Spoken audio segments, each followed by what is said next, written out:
The stage lights remain on. The promotional posters are still neatly hung in front of the theater. Audience interaction sessions continue according to the published schedule. From the outside, everything appears devoid of any abnormality. Yet within this familiar setting, many have begun to sense a difficult-to-name discord. It is a very small detail, but enough to sow a seed of unease. The gaze of the man, traditionally regarded as the most composed figure in the entertainment industry, is noticeably more guarded than usual. Yu Menglong, a name once synonymous with stability, discretion, and a well-controlled public presence, has suddenly become the focal point of unanswered questions. There are no controversial statements, no confirmed scandals, no urgent communiques from his management. The only existing reality is a silence that has stretched longer than normal, and it is precisely this silence that has opened a space for numerous parallel interpretations to coexist. In the final weeks of 2025, as international media became increasingly sensitive to themes of power, control, and unfilled information gaps, a series of contents began to circulate on social media. The origin did not stem from mainstream journalism, but from psychic programs broadcast in the United States. There, several psychics claimed to have received warning messages related to figures in the ethnic Chinese entertainment world, accompanied by mentions of next targets. These claims were not accompanied by independent, verifiable evidence. However, they quickly transcended the scope of psychic programs to enter the mass media space. In an environment where official information often leaves many voids, vague warnings possess a particularly potent power of dissemination. They do not require the listener to believe immediately. They only need to plant a single question. What if this is true? Soon, attention converged on Yu Menglong. His appearance was scrutinized. His gestures were analyzed. Every public appearance was placed into a new context, where every minor detail could be interpreted as a signal. The story was no longer merely about an individual, but expanded into a larger issue. What happens when fame collides with invisible forces of influence and the boundary between private life and power systems becomes blurred? But behind the aura and the words of speculation, what mechanism is truly operating? What allows an unverified story to create real pressure, real impact, and real consequences? Analyzing the layers of this story does not aim to find a final conclusion, but to understand how the entertainment world operates in an era of fragmented information, where silence sometimes speaks louder than 1,000 explanations. Shocking stories rarely emerge from a single source. They are usually formed from multiple overlapping layers of information, accumulating over time and erupting when meeting the right social context. The case surrounding Yu Menglong is no exception to this rule. To understand why a series of unverified claims could still produce a powerful effect, one must look back at the conditions that silently prepared the ground for this story's emergence. By the end of 2025, the international media environment was in a state of rare sensitivity. Themes related to underground power, soft control, and intentional silence appeared continuously in public discussions. Many past incidents, though never fully clarified, left a lingering sense that there are operational layers lying outside the public's view. In this context, any information bearing an outside-the-system quality easily attracted attention. The psychic programs in the United States where the story began do not operate according to traditional journalistic standards. The hosts and psychics do not position themselves as truth verifiers, but as intermediaries who receive and transmit. This positioning creates a specific gray area. They do not affirm anything as certain, but they also do not deny the possibility of the existence of unannounced realities. This calculated ambiguity becomes a significant advantage in a fragmented media environment. From the perspective of media psychology, warning-style messages always spread more powerfully than conclusive statements. When a listener is told there is a possibility or to pay attention, they are not forced to believe immediately, but are invited to participate in the process of speculation. This process makes the recipient feel more proactive and intelligent, as if they are personally discovering something hidden. In a context where trust in official information has been eroded, this feeling is particularly attractive. Another factor that cannot be ignored is the existence of long-standing information gaps in the lives of celebrities. Yu Menglong is known as a private artist who rarely shares personal views on sensitive issues. His public image is built on stability and control.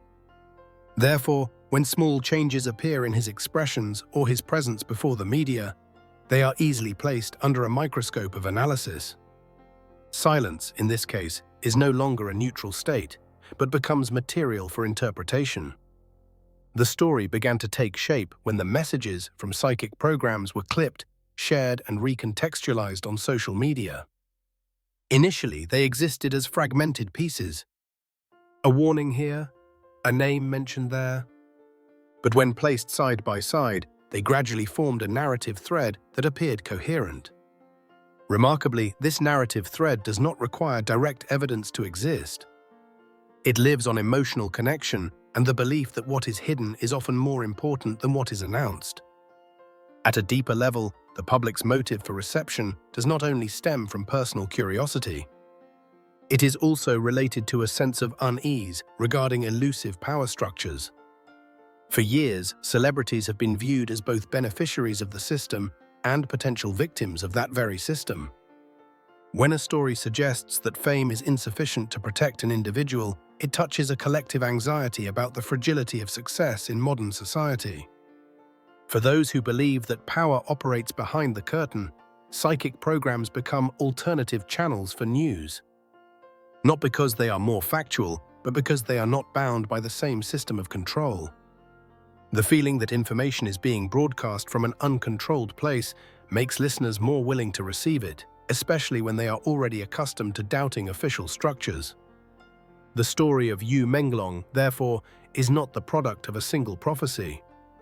It is the result of the intersection of many factors: information gaps, a sensitive social context, the viral mechanism of social media, and the need to find meaning in an increasingly complex world. Each of these factors, when standing alone, might not be enough to create a crisis. But when combined, they form a force strong enough to push an unverified hypothesis into the center of public opinion. It is important to emphasize that, at this stage, the story does not yet need to be right or wrong to continue existing. Its vitality comes from reflecting deeper social anxieties about power, control, and silence. Yu Menglong, in this narrative thread, is not just a specific individual, but has become a focal point for unanswered questions. And it is precisely here that the story enters a new phase, where mass media and social media do not just reflect, but directly amplify and restructure every detail, pushing public opinion toward a climax. When the story moved beyond the scope of psychic programs and began to appear densely on social media, a new phase was triggered. This is the stage where information no longer exists as fragmented pieces, but becomes a continuous flow, where every minor detail can be stretched, clipped, and reinterpreted. In that environment, the speed of dissemination always precedes the capacity for rebuttal, and emotion often rises above reason. In a short time, clips, images, and comments related to Yu Menglong appeared on various platforms. Some content was reshared verbatim from psychic programs, while others were edited to emphasize elements of mystery and unease. The same moment of his public appearance could be placed into multiple opposing frames of interpretation. To some, it was an expression of fatigue after a dense schedule. To others, it was a sign of increasing invisible pressure. Social media, in this case, does not just reflect public opinion, but directly participates in shaping it. The mechanism that prioritizes controversial content causes dramatic hypotheses to be amplified more strongly than cautious analyses. Opinions calling for a wait for official information are often drowned out under waves of high-emotion comments. This creates a familiar paradox of the digital age. The more verified facts are lacking, the easier the story spreads. Public opinion quickly polarized into two main streams, though the boundary between them was not entirely distinct. The first stream received the story as a warning that needed attention. People in this group did not necessarily believe absolutely in psychic claims, but they argued that in the context of much information being hidden in the past, asking questions was reasonable. To them, Yu Menglong's silence was not conclusive evidence, but it was a sufficient signal to continue questioning. Every small detail, from his gaze and gestures to his choice of attire, was read as a latent clue. The second stream appeared more cautious, even skeptical. They viewed the story as a classic example of unverified viral effects. According to this perspective, attaching changes in mood or appearance to grand hypotheses was an exaggeration. They emphasized that work pressure, the intensity of public appearances, and personal context could all explain the signs being scrutinized. To this group, the story reflected more about mob psychology than about a specific power mechanism. Notably, both streams of perspective found evidence for their interpretations in the same dataset. An image viewed as a warning sign by one side was considered a misunderstanding by the other. This parallelism made the discussion space tense, as each side believed they were seeing what the other was missing. Social media, with its characteristic of encouraging opposition, unintentionally turned a difference in interpretation into a conflict of viewpoints. The impact of the wave of public opinion did not stop in the online space. It bled into how the public received related artistic products. Projects featuring Yu Menglong, though not directly related to the spreading story, were still placed in a new context. Artistic value was no longer evaluated purely based on content or acting, but was overshadowed by peripheral speculation. This created indirect pressure on the entire ecosystem surrounding the celebrity, from producers to media partners. In that context, Yu Menglong's silence became a paradoxical communication choice. Speaking out could trigger further controversy, as any words carried the risk of being interpreted disadvantageously. Conversely, not speaking out opened a space for speculation to continue growing.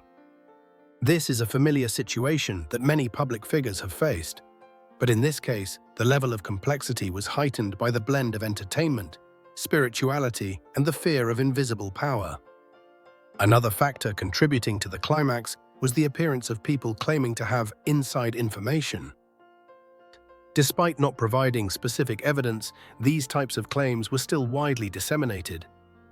They met the need of a segment of the public wanting to believe they were accessing something hidden.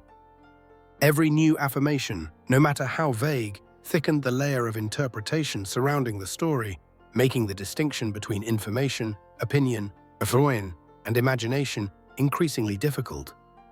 At this stage, media was no longer a neutral intermediary, but became a contested space of meaning.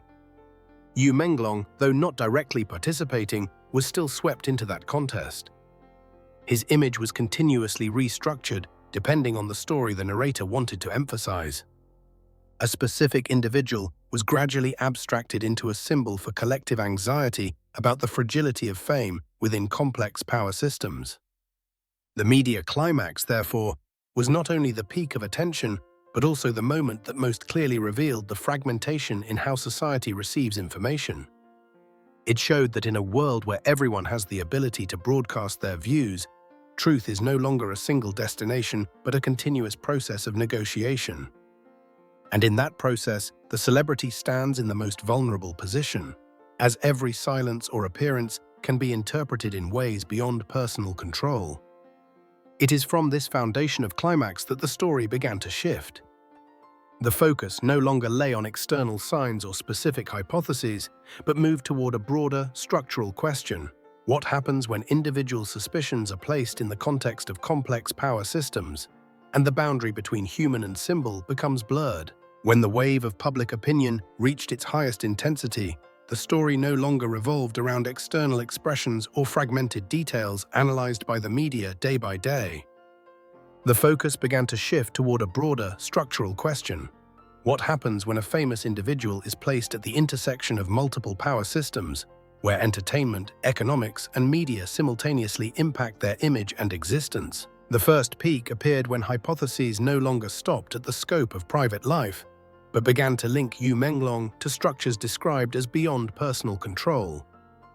And in this narrative thread, he was no longer viewed as an artist with a dense schedule and ordinary professional pressure, but as a link in a complex chain of relationships. Every adherence to a schedule, Every on-time appearance and every carefully weighed statement could be interpreted as a sign of surveillance or soft control. From the perspective of media analysis, this was the moment the personal story was abstracted. Yu Menglong was no longer seen as a specific human being with his own emotions and limits, but became a symbol for collective anxiety regarding the autonomy of celebrities. When fame reaches a certain level, does it bring real power, or does it only make that individual more susceptible to being bound by invisible structures? The second peak arrived when the story was expanded beyond the field of entertainment. Some hypotheses began to stack economic factors, transnational activities, and precedents that had not been fully explained in the past. In this vast picture, Yu Menglong was no longer the sole center, but became the starting point for a series of questions about how systems operate. Public attention shifted from what is happening to one person to what mechanisms allow these kinds of stories to exist and spread. Precisely at that moment, a form of epiphany began to take shape, not in the sense of finding the final truth, but in the sense of identifying the limits of collective perception. Many began to realize that a large part of the narrative thread was constructed from information gaps. These gaps, in themselves, carry no meaning, but when filled with speculation and emotion, they create a storytelling structure that appears seamless and persuasive. The more complex that structure is, the more difficult it is for the recipient to distinguish between facts and assumptions. During this phase, Yu Menglong's silence was viewed through a different lens. Instead of only being interpreted as a sign of pressure or control, it could also be understood as a self-defense strategy in a chaotic media environment. When every statement carries the risk of being distorted, silence sometimes becomes the least risky choice. However, the paradox lies in the fact that this very silence continued to feed existing hypotheses, as it did not close the space of interpretation. The epiphany here did not lie in confirming or refuting any specific hypothesis. It lay in recognizing how power stories are constructed in modern society. In a world where information moves faster than the capacity for verification, grand stories are often formed from a combination of fear, imagination, and unresolved historical experiences. The celebrity, due to their public position, becomes the clearest reflective surface for those anxieties. At this point, the story had reached an irreversible state. Whether the hypotheses continued to spread or gradually subsided, Yu Menglong's image had been placed into a new context. The public no longer viewed him merely as an artist, but as part of a broader discussion about power, transparency, and the role of silence. This is a consequence that cannot be measured by specific data, but it has a long-lasting influence on how personal images are received. The end point of this climax was not a clear answer, but a change in how questions were asked. Instead of asking whether a prophecy or hypothesis was correct, many began to wonder why they were so willing to believe it. That question opened a space for self-reflection, where the public was forced to face their own role in creating and maintaining power stories. And it was within that space that the personal story, though unfinished, completed a larger function. It forced society to look back at the relationship between fame, power, and trust. Not to reach a final conclusion, but to recognize that in an era of fragmented information, truth is not just something sought, but something constructed through how humans choose to believe, doubt, and remain silent. When the media flood reached a point of saturation, the story surrounding Yu Menglong began to shift to a deeper layer. At this layer, the focus no longer lay on the event details that had been repeated many times, but on the belief structures silently operating in society. The central question was no longer what had happened, but why certain scenarios possessed such powerful persuasiveness in the context of a lack of information transparency. One of the most prominent factors was the perception of power. In the eyes of the public, the entertainment industry has long been more than just a space for art and fame. It is a system capable of controlling images, stories, and levels of information access. When a major incident occurs without being accompanied by a full explanation, many default to the assumption that such silence reflects the existence of invisible layers of power. This interpretation is not necessarily based on new data, but on the accumulated experience of the public through many previous cases where information was released late, lacked consistency, or was adjusted over time. In that context, belief gradually became a stronger explanatory tool than data. When official information is insufficient to create a sense of certainty, humans tend to cling to interpretive frames that provide emotional consistency. Stories about pressure, sacrifice, or the dark side of fame become attractive not only because they might be true, but because they help fill the cognitive void more completely. A complete scenario, even if speculative, is easier to receive than a series of prolonged, open-ended questions. The silence of official subjects was therefore rarely received in a neutral way. In principle, restricting information may aim to protect privacy or comply with legal procedures. However, in an instantaneous media environment, where the public is accustomed to fast and continuous feedback, delays are often interpreted as a form of evasion. The distance between the intent to protect and the reception by public opinion grew increasingly wide, creating a sense of being excluded from the process of understanding. This very sense of exclusion is one of the most powerful drivers of alternative interpretations. When the public feels they are not provided with enough information to evaluate for themselves, they will seek stories that allow them to reaffirm their role as participants, rather than just passive spectators. Sharing, commenting, and building hypotheses provide a sense of agency, helping humans deal with uncertainty. However, that sense of agency also comes with the risk of reinforcing unverified beliefs. In this progression, Yu Menglong continued to be redefined as an open symbol. He no longer only represented an individual with a specific circumstance, but became a focal point for many social concerns.